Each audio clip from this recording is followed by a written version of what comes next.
Hello everybody, this is Tony Callis. I'm at the back area of LN Engineering. They've been so gracious as to let me work on our race car, prep our race car here, and I wanted you to see what this operation's about. I don't owe them anything. Charles is a friend, but that is not enough for me to talk about their product in this way. As most of you all know me, I've been in Los Angeles in business for 30 years. I built Callis Rennsport up, and I wanted you to see what goes into building an M9X engine, an M96, M97 engine. The key to rebuilding an engine is picking the right machinist. Yes, I measure every component. We clean every component. We deburr, we chamfer, we put it together carefully and torque things. But in the end, it all comes down to the machinist. And that's what Charles Navarro is.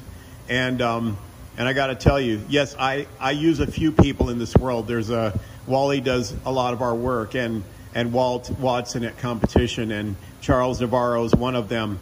And they've invested so much money into getting this facility right and doing things the right way. I've watched it over the years.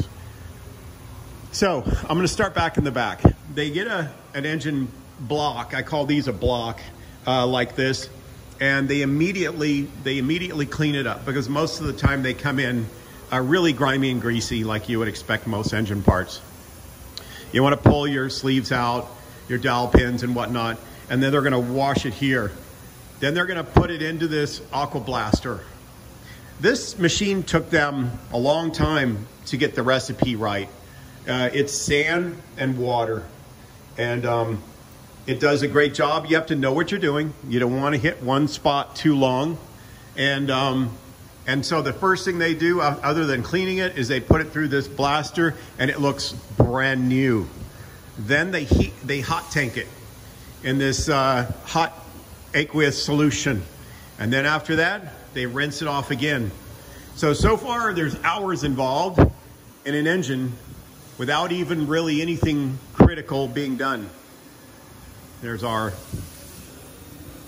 ultrasonic machine. Every shop that rebuilds an engine needs to have an ultrasonic machine, because this is how you truly clean it, with that solution. And then that's a standard solvent tank machine. So it first comes into the back, gets cleaned up, then it comes up out here.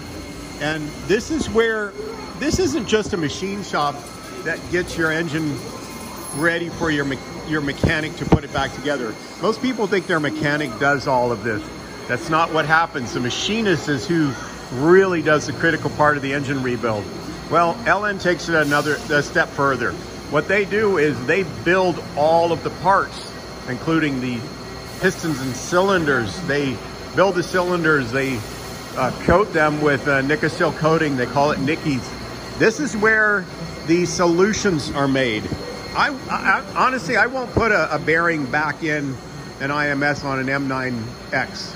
I will only put a solution in. So this is where they're made. And the precision is just daunting. It's amazing what they go through. They start with a chrome moly, a hard material as it is, and it starts out as a piece of steel like that. Then they machine it down to this, and before you know it, you end up with the solution. But the process they go through is just mind-numbing for me. Look at the measurements. Look at how they measure it and what they do. The granite block, the tools, the money is amazing how much money is here. So, but you know why? They've done it to guarantee that you're getting a good part and a good component. So when your engine's put together, it's gonna last. It's not gonna go anywhere. But you can see the amount of money that's put into these machines. I can guarantee nowhere else has done this. Hey Sam, what are you doing? Getting solutions ready? Yep, watching, I guess the next few processes after the way to go. So you've started down there and you're working your way over, huh? And these are IMS solutions, right? Yep. What a lot of people don't understand is that a ball bearing starts out in the motor, and before this, really no other engine has a sealed ball bearing inside a motor, and this is the true way to do it, right? With a plain bearing. So I love what you guys are doing and the time you're spending. So then they come over here like this, and then you machine them out to be like this, right? This is final product. We've got our oil Final roll product. groove. Oh yeah, an oil groove. So that way the bearing material gets lubrication. Yeah, we've got one more hole that'll go in here, so it's fed from the front and fed from the sides. And here's our NPT port. So that's where the engine oil comes in to lubricate this, because we all know splash lubrication just isn't going to cut it. Not enough. Not enough. You need that pressure. All right, thank you. So I don't completely know if they allow this, but I got to tell you, somebody has to see what all LN has going here, because it's fascinating. This is Matt's area, the Genius.